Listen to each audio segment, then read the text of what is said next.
Жени, послушайте ме за момент. Учили са ви, че трябва да станете повече от това, което сте, за да бъдете забелязани от мъж. По-красиви, по-грижовни, по-вълнуващи, по-тайнствени, по-угодливи.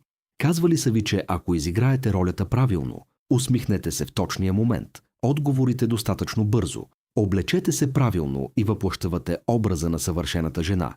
Може би най-накрая ще бъдете избрани. Но сега ще ви кажа нещо истинско. Не ви трябва магия. Нужен ви е смисъл.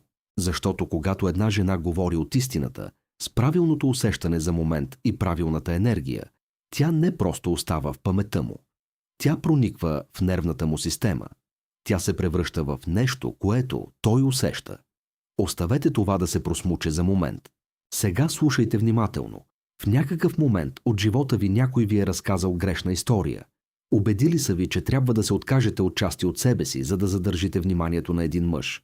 Да бъдете по-нежна, по-секси, по-непретенциозна, по-загадъчна, по-малко емоционална, по-достъпна. Да бъдете нещо друго, а не жената, която наистина сте. Дадоха ви правила, дадоха ви стратегии, научиха ви как да търсите одобрение, вместо как да изграждате истинска връзка. И въпреки това сте тук. Опитвате се да правите всичко правилно. И по някакъв начин все още се чувствате невидими. Забелязали ли сте това?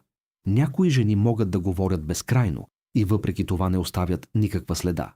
Но друга жена може да влезе в стая, да каже само едно изречение и изведнъж атмосферата се променя. Това не е късмет. Това е присъствие. Това е жена, която разбира силата зад думите си. И именно това ще събудим в нас днес. Нека започнем с едно просто изображение.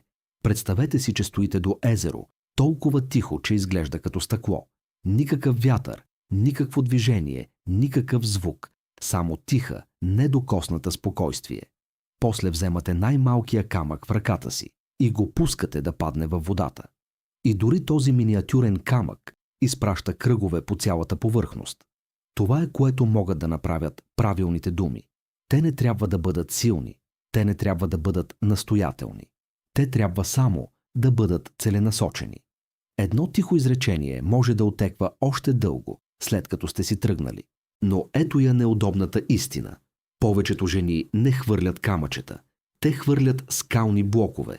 Те принуждават, обясняват, играят роля, говорят прекалено много, опитват се прекалено много да се откроят. Те заливат разговора с думи и се надяват, че нещо ще залепне. Но не залепва. Защото вниманието не се ражда от силата на гласа. То се ражда от вибрацията.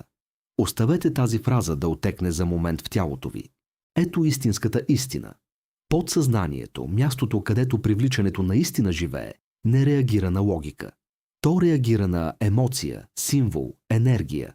Карл Юнг веднъж е казал: докато не направиш несъзнаваното съзнателно, то ще управлява живота ти. И ти ще го наречеш съдба. Същото важи и за връзките. Вие не карате мъжа да мисли за вас, като го убеждавате. Вие го карате да почувства нещо дълбоко в себе си. Не става въпрос за това да бъдете умни. Става въпрос за това да бъдете почувствани. Ето какво се обърква. Питате: как мина денят ти? Той отговаря: добре. Казвате: с какво се занимаваш? Той дава повърхностен отговор и искрата угасва. Защо? Защото думите ви не са проникнали под повърхността. Не е ваша вина. Научили са ви да играете роля, а не да създавате връзка. Но това свършва сега. Защото ако наистина научите това, ако се научите да използвате думи, които заобикалят шума, ако разберете кога да кажете нещо, а не само какво, ако влезете в един момент с спокойна увереност, а не с нервна енергия, тогава той не само ще ви чуе, той ще ви почувства. Тогава спирате да бъдете просто още една жена и се превръщате в усещане, което той не може да забрави. Не ви трябват 100 умни изречения. Нужни са ви само 3 силни думи, поднесени с присъствие, прецизност и онази заземена грация, която го кара да спре и да си помисли: чакай, коя е тя? Затова останете с мен, защото това, което ще ви покажа, не е техника за флирт. Това е поезия. Не е манипулация. Това е магнетизъм. Нека започнем от тук. Точка 1. Умът не запомня думи. Той запомня енергия. Не логиката е това, което ви задържа в нечии мисли. Това е въздействието. Запишете го на огледалото си, защото това е основата на всичко. Повечето жени вярват, че трябва да впечатлят мъж с перфектния въпрос, перфектния отговор, перфектния образ на себе си. Но ето истината. Той не помни какво сте казали. Той помни как сте го накарали да се почувства. Представете си, че влизате в стая, пълна с хиляди балони. На всеки балон има написана дума. Здравей! Как мина денят ти? Какво работиш? Откъде си? Говорите. Думите ви се издигат нагоре и сякаш по вълшебство изчезват в хаоса. Никакъв ефект. Представете си вместо това същата стая, но вместо да пуснете поредния балон, вие запалвате една единствена свещ. Тази една пламъчка променя всичко. Тя привлича погледа, тя създава настроение, тя достига до теб. Това е силата на правилната енергия. Не е нужно да бъдете шумни. Нужно е само да бъдете истински. Но повечето жени се страхуват да говорят с дълбочина. Те смятат, че е прекалено много. Притесняват се. Ами ако той не разбере? Ами ако звуча странно? Ами ако не реагира така, както искам? И така какво правят? Връщат се към безопасните фрази. Хей, какво става? Просто се обаждам. Как мина уикендът ти? Безобидно, може би. Незабравимо. Никога. Вие никога не сте били предназначени да бъдете фонов шум, но са ви учили да се приспособявате, да не вдигате вълни, да оставате учтиви. Но знаете ли какво? Мъжете не помнят учтивостта. Те помнят присъствието. Защото когато думите ви идват с намерение, когато рисуват образ, когато подсказват история, когато носят емоционален пулс, вие спирате да бъдете момичето от приложението. Ставате момент, усещане, спомен. От този момент нататък никакви празни фрази, никакви повече встъпления на автопилот. От сега нататък думите ви носят тежест. Сега, след като разбирате силата на енергията, нека навлезем по-дълбоко. Нека поговорим за думи, които оставят следа, защото не ви е нужен цял абзац, за да направите впечатление. Понякога 3 прости думи са достатъчни. Ти и аз. Сега слушайте. Знам какво може би мислите. Това е всичко? Да, това е всичко. И точно за това работи. Защото понякога най-мощната промяна не идва от викане. Тя идва от шепот, който пада в точното време на точното място, с точната енергия. Ти и аз. Това не е евтин флирт. Това не е сценарий. Това е огледало. Това е искра. Това е момент. И когато се произнесе с тихо заземено самочувствие, то става незабравимо. Нека го разгледаме по-подробно. Когато казвате ти и аз, вие не отправяте искане. Дори не отправяте молба. Това, което правите, е да посадите образ, предложение, малък емоционален филм в неговия ум. Говорите езика, който подсъзнанието действително разбира. Не натиск, не представление, а възможност. Казвате, ти и аз можем да бъдем нещо. Не защото сте нуждаещи се, не защото молите за внимание, а защото познавате силата си. Нека го кажа ясно и отчетливо. Мъжкото подсъзнание не реагира на инструкции. То реагира на образи, не на оценки, не на критика, а на емоция. Когато следователно казвате ти и аз, говорите на езика на символите, а символите заобикалят мозъка му и отиват директно в кръвта му. Нека ви нарисувам една сцена. Седите срещу него. Енергията е лека, игрива. Той говори за нещо, което го запалва. Може би такос, може би туризъм, може би музика. И вместо да кажете обичам да разговарям с теб, навеждате се напред, усмихвате се полуусмивка и казвате ти и аз бихме могли да водим опасно добри разговори. Бум! Не сте го похвалили, не сте се прекланяли пред него, не сте го преследвали, включили сте го, поканили сте го в една сцена. Такава, която не е съществувала, докато не сте я произнесли на глас. И тя е попаднала право в целта. Това е разликата. Ти и аз не е флирт с цел. Това е образ. Малък взрив от химия. Намек за нещо повече. Щипка тайнственост. Опитайте така. Ти и аз бихме спечелили всеки спор. Особено когато сме на една страна. Или ти и аз трябва да ни забранят нощните разходки за пица. Прекалено опасно. Леко е. Загатващо е. Не се опитва да предизвика реакция, просто засажда семе. Сега знам какво може да шепне умът ви. Но няма ли да си помисли, че съм твърде директна? Ами ако не се получи? Ами ако не каже нищо в отговор? Нека ви кажа нещо много мощно. Не го казвате заради реакция. Казвате го заради впечатление. И това впечатление остава. Не става въпрос за контрол. Става въпрос за увереност. Когато жена казва «ти и аз» със спокойна, уверена енергия, нещо се променя. Не защото той се чувства под натиск, а защото за първи път от дълго време усеща възможност. Той вижда една възможност. Той си представя връзка. Никакво представяне, никакво CV, никакъв списък с изисквания. Просто нещо истинско. И ето какво е красивото. Не ви трябва неговият отговор, за да има силата на тази фраза значение, защото силата на тази фраза не е в неговия отговор. Тя е в усещането, което оставя след себе си. Да приемем, че водите разговор и той споменава любима книга, любимо място или любима дейност. Кимате, усмихвате се и казвате «ти и аз определено трябва да направим това някой ден». След това направете пауза и оставете думите да се усетят. Не го гледайте втренчено. Не го следвайте с нервен смях. Не бързайте да запълните тишината. Просто го оставете да падне на място, защото жената, която вярва в собственото си присъствие, не преследва момента. Тя го създава. И след това оставя тишината да направи онова, което шумът никога не би могъл. Ето една истина, която повечето хора пропускат. Не е важна самата фраза. Важно е как я притежавате. Ти и аз работи само когато идва от място на вътрешна конгруентност, когато гласът ви, тялото ви и енергията ви казват едно и също нещо. Когато стойката ви казва «не ми трябва да, за да се чувствам добре». Когато усмивката ви казва «това просто съм аз». Когато енергията ви казва «не моля за внимание, предлагам присъствие». Това е моментът, в който той се навежда напред. Това е моментът, в който той си мисли «тя не се опитва да ме впечатли, тя ме кара да почувствам нещо». И това, приятелки, е незабравимо. Така че нека обобщим, преди да продължим. Ти и аз не е сценарий, то е символ. Заобикаля ума и говори на подсъзнанието. Не става въпрос за натиск, става въпрос за игра. Не гони одобрение, засажда визия. И най-важното, работи само когато сте заземени в собствената си стойност. Не ви трябват умни реплики. Не е нужно да се представяте. Трябва само да говорите от онова тихо, силно място вътре у вас, което казва «Аз вече знам кой съм».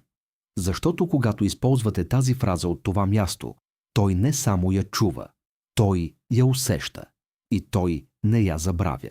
Останете с мен, защото след това отиваме още по-дълбоко. Ще изследваме енергията зад думите, защото ето истината.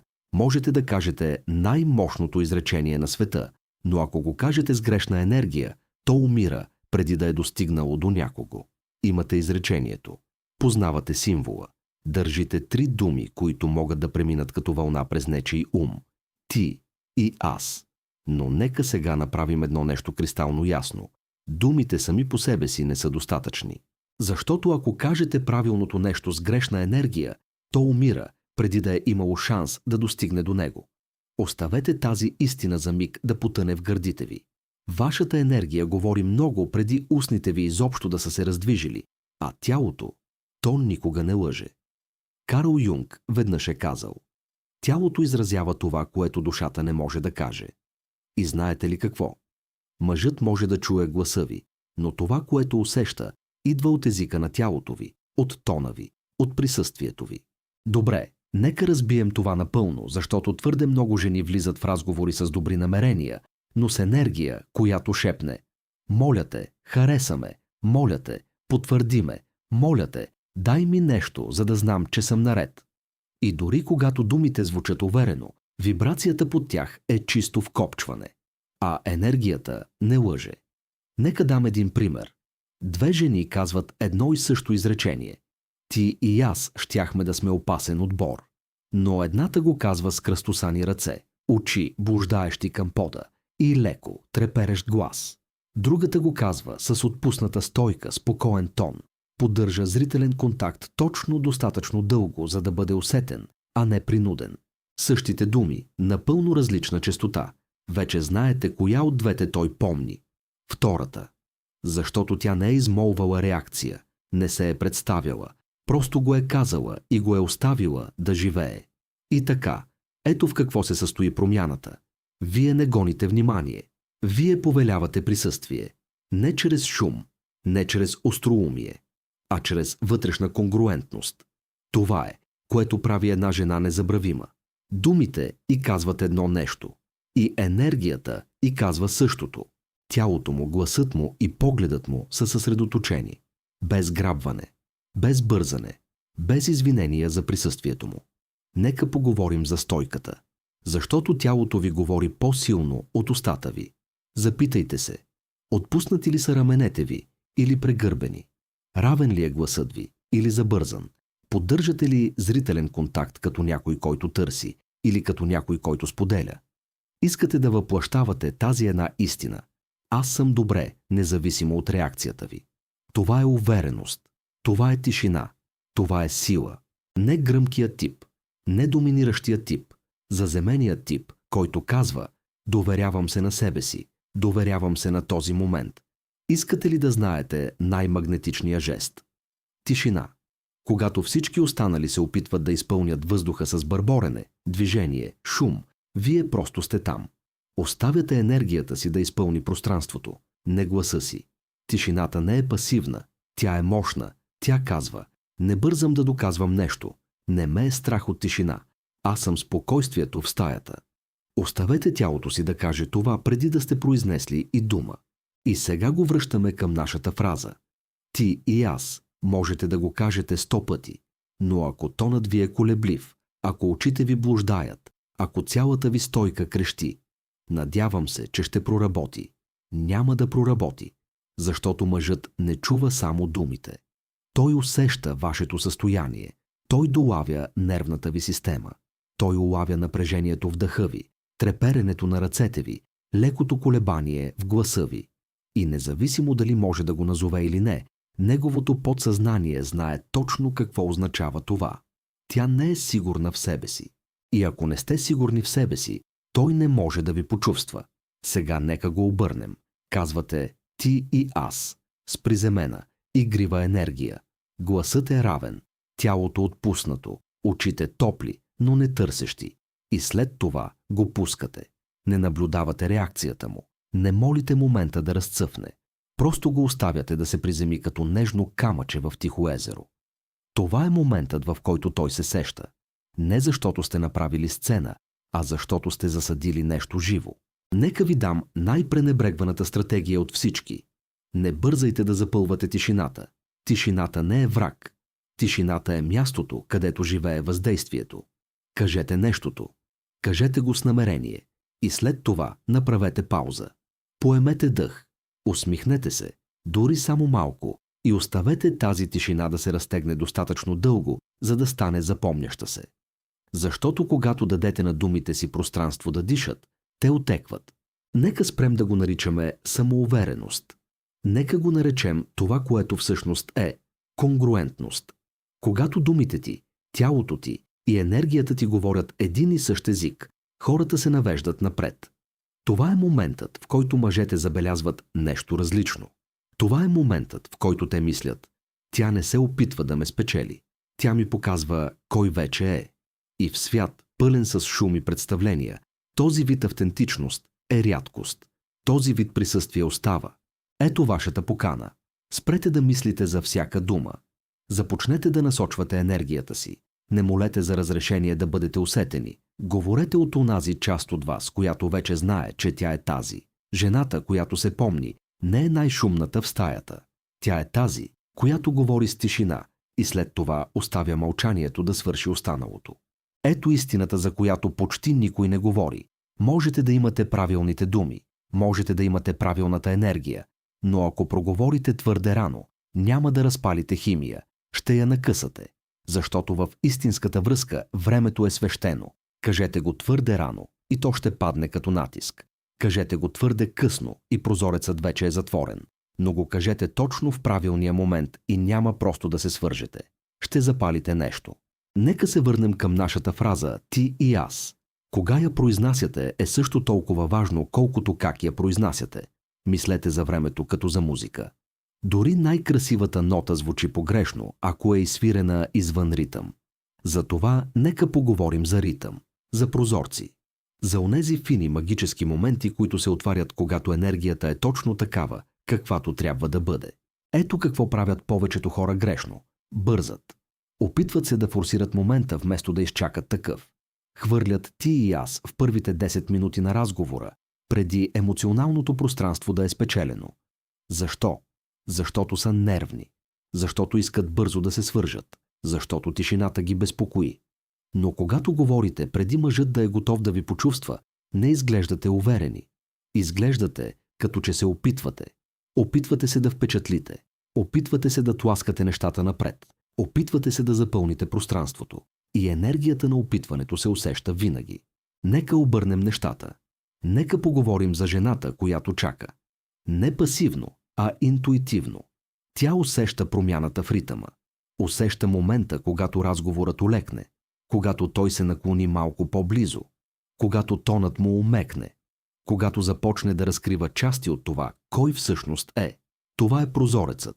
Това е моментът, в който го пускате. Не като голямо разкритие, не като поанта, а просто като естествено продължение на момента. Нека ви го опиша. Той говори за най-добрите такоси в града. Вие се усмихвате, навеждате се напред и казвате: ти и аз трябва да проверим тази теория. Бум! Просто, гладко, истинско, без натиск, без представление. Само едно малко семе, пуснато в течението на момента. И какво правите след това? Нищо. Не чакате аплодисменти. Не го гледате втренчено. Оставяте разговора да тече. Сякаш току-що сте казали нещо съвсем незначително. Защото за вас така е. Това е целият смисъл. Ето тайната. Привличането не трябва да се гони. То трябва да се активира. И времето е активаторът. Ключът не е да го кажеш в точния момент от разговора. Ключът е да го кажеш, когато енергията му е отворена, когато не се представя, когато не е нащрек, когато е емоционално присъстващ с вас. И това, мои приятелки, е умение, не стратегия. Усетено знание. И след като веднъж се научите да го разпознавате, повече няма да ви трябват тактики. Просто ще знаете. Така че как разпознавате дали прозорецът е отворен? Ето някои сигнали. Той започва да споделя, вместо просто да отговаря. Позата му се отпуска. По-малко нащрек. По-спокоен. Той не само говори, той се ангажира с вас. Разговорът не е бърза стрелба. Тече, като вода. И двамата се смеете, играете, имате добра връзка. Това е моментът. И в това пространство ти и аз звучи като поезия. Не защото е шумно, а защото съответства на момента. Сега нека поговорим за това какво се случва, когато изпуснете момента. Да приемем, че усещате, че моментът е отминал. Той е разсеян. Ритъмът се е променил. Тонът се е сменил. Знаете ли какво? Не го преследвате. Не се връщате назад. Не се опитвате да пресъздадете настроението. Изчаквате, защото ще дойде нов момент. Това не е еднократен изстрел. Не става въпрос за това да кажете репликата перфектно. Става въпрос за това да се научите да се движите с връзката, а не да я насилвате. Доверявайте му. Вашето чувство за момент никога не е закъсняло, когато енергията ви е правилна. Затова поемете дъх. Оставете момента да дойде при вас. Ето една по-дълбока истина. Вие не сеете семена в бетон. Вие чакате плодородна почва. А в един разговор плодородната почва е емоционалната откритост. Това е споделеният смях. Това е лекотата. Това е играта. Когато тя е на лице, пускате репликата. Казвате я веднъж и я оставяте да оттекне. Защото думи, подкрепени от правилния момент, не се нуждаят от повторение. Те остават. Нека сега поговорим за честотата, защото времето не е само въпрос на кога казвате нещо. Въпрос е и на колко често. Ето правилото. Не прекалявайте с картата. Кажете го веднъж и е мистериозно. Кажете го твърде много пъти и се превръща в шум. Ти и аз не е трик. Това е докосване. Твърде много докосвания стават натрапчиви. Но една добре поставена, добре наредена фраза, тя е незабравима. Мислете за това като за парфюм. Една единствена капка остава. Цяла бутилка те завладява. Просто го кажете веднъж, кажете го добре и след това се отдалечете, сякаш нищо не се е случило. Това е изкуството. Ето вашият урок за следващото ниво. Не трябва да насилвате фразата. Трябва да усетите момента. Оставете интуицията си да ви води. Оставете енергията да ви каже кога се отваря вратата. И когато тя се отвори, не се колебайте. Говорете и след това продължете напред. Не е нужно потвърждение.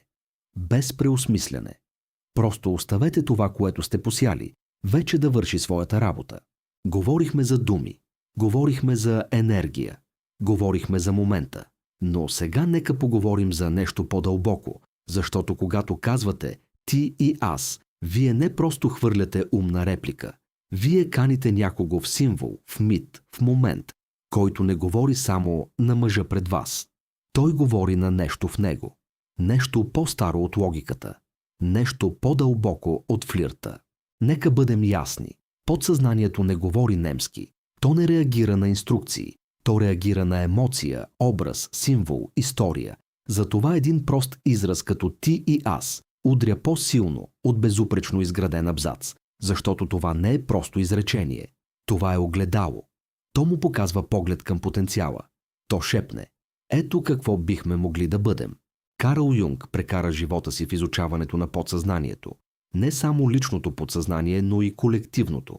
Онази част от всички нас, която съхранява архетипи, символи, вечни истории за любов, власт, принадлежност, партньорство. И когато казвате «ти» и «аз» с тиха енергия, в точния момент с правилното присъствие, вие не просто говорите. Вие активирате нещо древно. Говорите на език, за чието разбиране съзнателният му мозък дори не знае, че е способен. И това, приятелки мои, точно това го прави незабравимо. Нека ви дам една картина.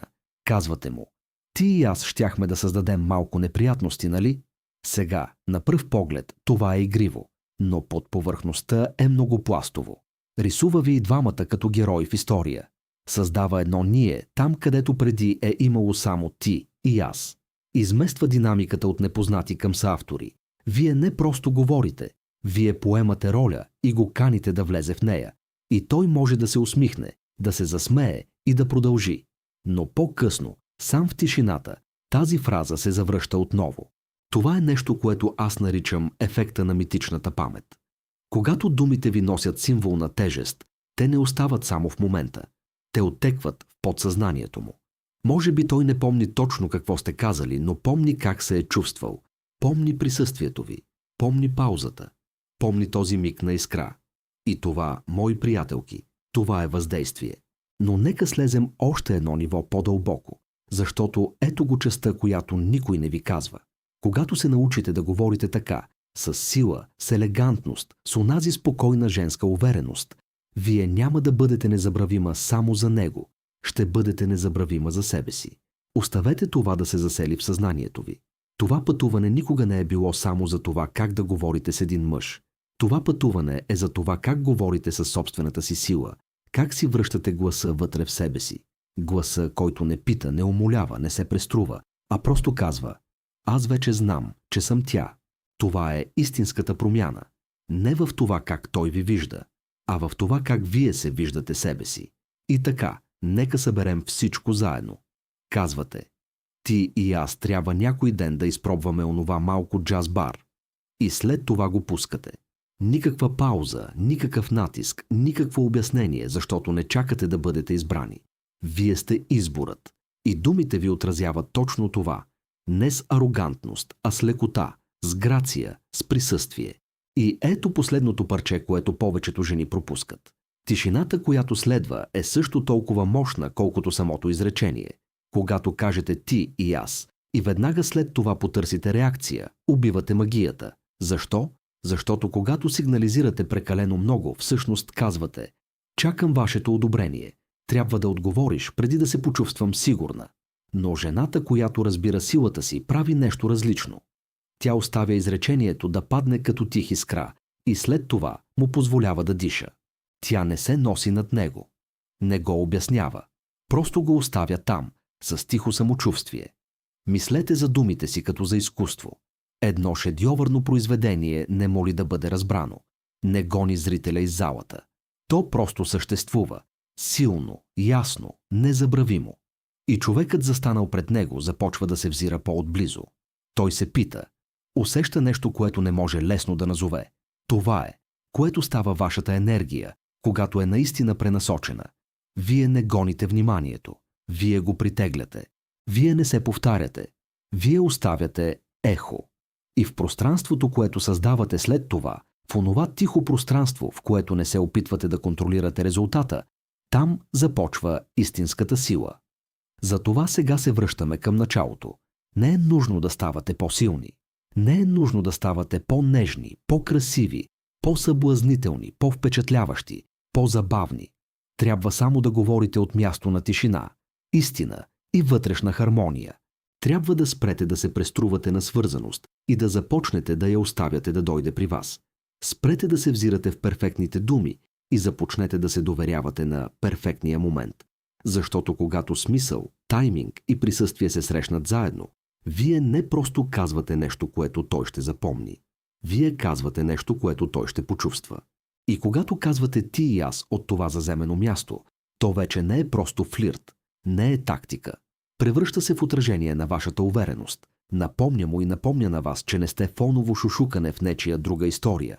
Вие сте самата история. Не чакате химията да се появи. Вие сте пламъкът, който прави химията възможна. И от този момент нататък думите ви не са просто инструменти, с които да привлечете мъж. Те се превръщат в огледала на жената, която сте станали. Жена, която познава собствената си стойност, без да е нужно да я обявява. Затова, ако нещо се е раздвижило в себе ви, докато сте слушали това, ако тихо пламъче се е пробудило вътре, разберете го ясно. Никога не е ставало наистина въпрос за трикове, реплики или техники. Ставало е въпрос за истина. Ставало е въпрос да си припомните, че гласът ви, истинският ви глас, вкоренен в спокойно присъствие и самоуважение, вече носи сила. Не трябва да вкарвате любовта в живота си на сила. Трябва да я въплъщавате. Вървете като пламъка. Говорете като символа. Движете се като историята, която не може да бъде забравена. И правилният мъж няма само да чуе това, което казвате. Той ще почувства кои сте вие, дълго след като сте напуснали стаята. Защото вие не оставяте след себе си само изречение. Вие оставяте легенда. И ако все още сте тук, благодаря ви, че слушахте, че се появихте и че върнахте жената под цялото това представление в спомена ми. Останете центрирани. Останете лъчезарни. Ти и аз, ние тепърва започваме.